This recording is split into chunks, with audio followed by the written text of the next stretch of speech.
Assalamualaikum warahmatullahi wabarakatuh. Izin memperkenalkan diri, nama saya Aldati Cahyani Putri dengan NPM 23150610046 dari kelas PSTIB. Jadi, pada video kali ini saya akan menjelaskan mengenai proses monitoring menggunakan PRTG dengan memanfaatkan Ubuntu Server yang telah dikonfigurasi dengan SNMP sebagai bagian dari tugas mata kuliah keamanan sistem informasi. Dalam praktik ini, saya menggunakan Ubuntu yang sudah dipasang dan diaktifkan ke layanan SNMP-nya atau Simple Network Management Protocol. SNMP ini berfungsi sebagai protokol yang memungkinkan PRTG untuk mengumpulkan data dari perangkat secara real time. Nah, eh, melalui konfigurasi ini, di sini eh, saya telah melakukan pemantauan terhadap 4 device utama, yaitu yang pertama ada CPU, yang kedua ada traffic, yang ketiga ada memori, yang keempat ada storage. Untuk CPU sendiri, untuk masing-masing dari device ini memiliki sensor tersendiri di dalam PRTG-nya yang akan menampilkan data monitoring secara real time sehingga memudahkan saya menganalisis performa dan kondisi perangkatnya. Untuk monitoring CPU sendiri di sini pertama adalah tampilan monitoring pada perangkat CPU. Device ini berada di bawah local probe Ubuntu server yang berarti PRTG sedang memantau penggunaan CPU di server menggunakan metode SNMP. Sensor yang digunakan adalah SNMP CPU load yang menampilkan persentase penggunaan CPU secara real time. Status sensornya di sini yaitu up dan OK, menandakan sensor bekerja dengan baik tanpa error. Dari grafik yang muncul, terlihat bahwa total penggunaannya di sini dari grafik yang muncul bahwa di sini terlihat bahwa total penggunaannya di sini tuh pada angka 2%, yang menandakan beban CPU itu sangat ringan. Pemantauan ini dilakukan kurang lebih selama 3 jam. Selama periode tersebut, penggunaan CPU berada pada titik rendah dengan nilai minimumnya yaitu 2% dan menandakan sistem ini dalam keadaan idle. Selanjutnya, terdapat lonjakan atau spike di sini pada pukul 11.20 di mana dengan nilai maksimumnya itu sekitar 12% atau di sini nilai maksimumnya berada pada 49,0%. Lonjakan ini bisa disebabkan oleh proses sementara seperti update sistem, query SNMP, dan aktivitas internal server lainnya. Setelah itu, beban CPU itu kembali ke stabil pada angka 2%, 2-3%. Jadi untuk monitoring CPU ini, dia tuh sensor ini berjalan normal tanpa downtime. Beban CPU ini sangat rendah dan stabil, tidak ada tanda-tanda overload maupun bottleneck, dan kinerja sistemnya itu optimal. Selanjutnya untuk monitoring traffic jaringan, di sini pada perangkat traffic ini terdapat dua sensor aktif, yaitu ada LO traffic atau loopback dan ada INP 0S3 traffic. Nah, di mana untuk sensor yang pertama yaitu LO traffic, di sini sensor ini memantau interface LO, yaitu antarmuka loopback yang digunakan untuk komunikasi internal pada sistem Linux. Statusnya ini yaitu up dan OK. Oke, kita buka. Di sini kita lihat untuk grafiknya sendiri. Oke, dapat dilihat untuk grafiknya ini menunjukkan 0 Mbit per slice S menandakan tidak ada aktivitas signifikan di interface loopback karena hal ini normal karena LO memang hanya digunakan untuk komunikasi lokal antar proses. Nah, selanjutnya di sini untuk sensor kedua yaitu ada INP0S3. Di sini di mana sensor ini memantau interface jaringan utama pada server. Kita dapat lihat untuk grafiknya sendiri di sini yaitu memiliki nilai minimum yaitu 0,002 Mbit per S dan untuk nilai maksimumnya di sini berada pada 0,005 Mbit per s. Aktivitas ini sangat rendah, menunjukkan bahwa selama pemantauan server tidak melakukan transfer data yang besar. Tidak ditemukannya downtime, artinya koneksinya ini stabil, dan aktivitas rendah ini terjadi karena Ubuntu hanya saya gunakan untuk konfigurasi SNMP saja dan pemantauan PRTG, bukan untuk menjalankan aplikasi berat. Untuk network interface-nya ini sudah berjalan dengan stabil, tidak ada gangguan koneksi, lalu lintas datanya ini sangat rendah, dan sensor ini memperbarui data setiap 60 detik sekali. Selanjutnya di sini untuk monitoring memori sendiri, di sini memori ini itu menggunakan 3 sensor, yaitu yang pertama ada memori physical memory, memori swap space, dan memori virtual memory.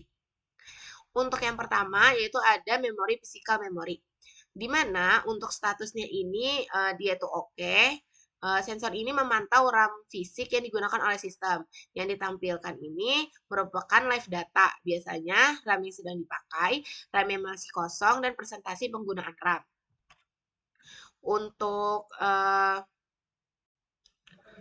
grafik dari physical memory sendiri, di sini kita dapat melihat di sini dia memiliki nilai minimum sekitar 78,5% dan nilai maksimumnya ini sebesar 81,6%. Di mana grafik ini menampilkan presentasi penggunaan RAM secara real time. Dari tampilan grafik ini, untuk nilai tertingginya ini seperti tadi berada di 81,6 dan untuk nilai terendahnya ini berada di 78,5. Nilai ini berada di posisi rendah, artinya RAM ini banyak yang free. Sedangkan tidak ada spike atau lonjakan penggunaan RAM. Maka grafik ini, server ini tidak menjalankan proses yang berat, RAM ini stabil dan tidak terjadi overload.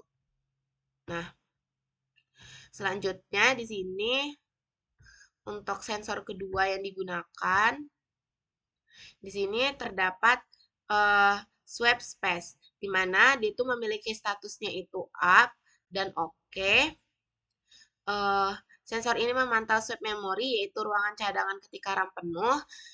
Yang ditampilkan itu biasanya berupa total swap yang tersedia, penggunaan swap biasanya 0%, kalau sistemnya nggak berat, dan presentasi swapnya itu free.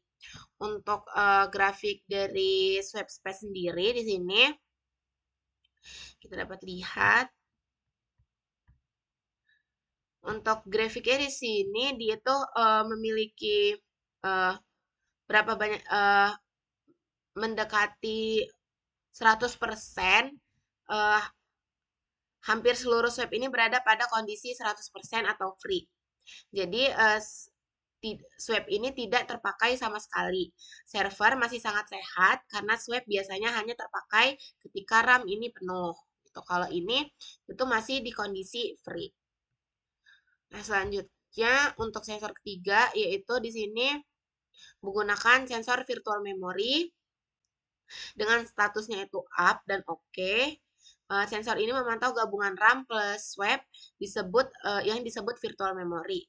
Yang muncul itu biasanya total virtual memorinya, penggunaan gabungan, dan presentasi free-nya. Oke, kita dapat lihat di sini untuk grafik dari virtual memory sendiri. Yang pertama, dia memiliki nilai minimumnya berada pada kisaran 89,3% dan untuk nilai maksimumnya berada di kisaran 90,1%. Untuk virtual memory sendiri, ini nih grafiknya juga stabil, tanpa fluktuasi dan tidak ada perubahan drastis pada penggunaan memori total.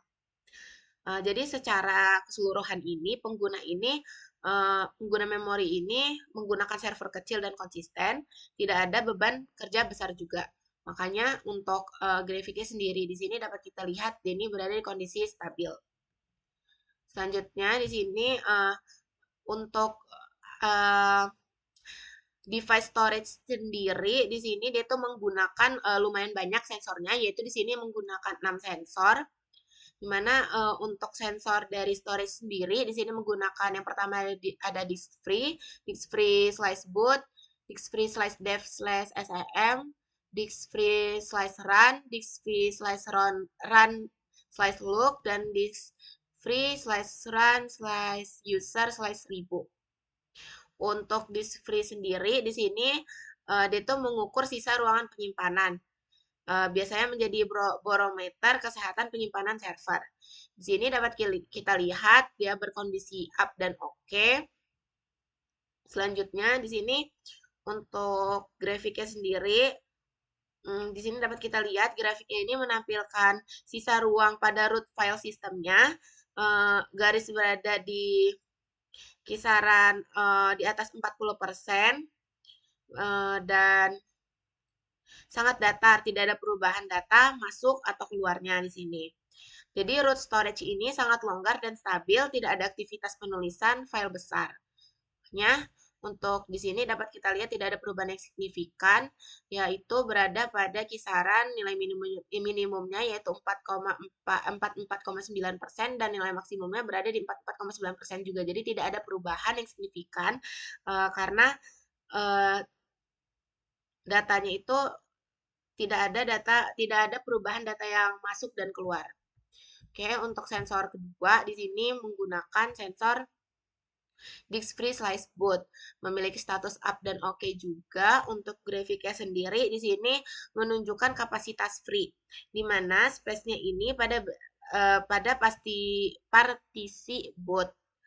Grafiknya ini juga datar, yaitu berada di 89,9%, menunjukkan tidak ada update kernel atau file baru. Free space-nya juga stabil dan tidak ada aktivitas pembaruan sistem yang menggunakan slice boot. Makanya di sini dia stabil. Nah, selanjutnya untuk sensor kedua di sini sensor ketiga di sini menggunakan disk free slice dev slash SEM. Untuk di sini berstatus up dan oke juga. Untuk grafiknya di sini dapat kita lihat slice dev slash SHM ini adalah shared memory, bukan disk sebenarnya. Untuk grafiknya ini berada di 100%, selalu karena untuk di sensor ini tuh dia tuh selalu hampir 100% atau free. Untuk garis grafiknya ini sangat stabil juga. Tidak ada aplikasi yang menggunakan shared memory yang besar. Makanya untuk di sini tuh grafiknya itu dalam kondisi stabil atau 100%. Selanjutnya untuk sensor keempat di sini dia menggunakan disk free slice run. Nah, untuk sensor keempat ini dia berstatus up dan oke juga. Di sini dapat kita lihat untuk grafiknya ini menunjukkan free space untuk direktori sistem sementara. Garisnya itu flat, menggunakan pengguna ini tidak berubah. Nilainya ini masih sangat tinggi, yaitu berada di 99,5%. Tidak ada proses sistem yang memakan ruang signifikan di slice run. Jadi dia masih berada di kondisi stabil juga. Selanjutnya, di sini yang kelima terdapat disk free slice run slice log. Untuk statusnya up dan oke. Kita lihat dari grafiknya sendiri, sama seperti grafik sebelumnya. Grafik free ini space-nya juga tetap stabil. Directory ini khusus untuk mapping log file aplikasi, di mana di sini dia berada di 100% atau free. Tidak ada banyak aplikasi yang membuat file log di sistem idle-nya. Jadi di sini dia masih dalam kondisi stabil juga. Oke, untuk sensor yang terakhir di sini menggunakan sensor disk free slice run slice user slice 1000, di mana ini directory runtime untuk user normal berstatus berstatus up dan oke. Grafiknya ini dapat kita lihat di sini. Grafiknya sama, grafiknya datar juga, berada di nilai 100% dan tidak ada aktivitas file di dalamnya. Jadi dia itu masih datar atau berada masih di 100%. Jadi, untuk user 1000 ini tidak melakukan proses besar, tidak ada change besar, dan tidak ada file runtime yang berat. Jadi, makanya dia masih di kondisi stabil. Nah, mungkin itu saja yang dapat saya sampaikan untuk keempat device dan sensor yang ada di dalam keempat device ini. Jadi, sekian dari saya. Wassalamualaikum warahmatullahi wabarakatuh.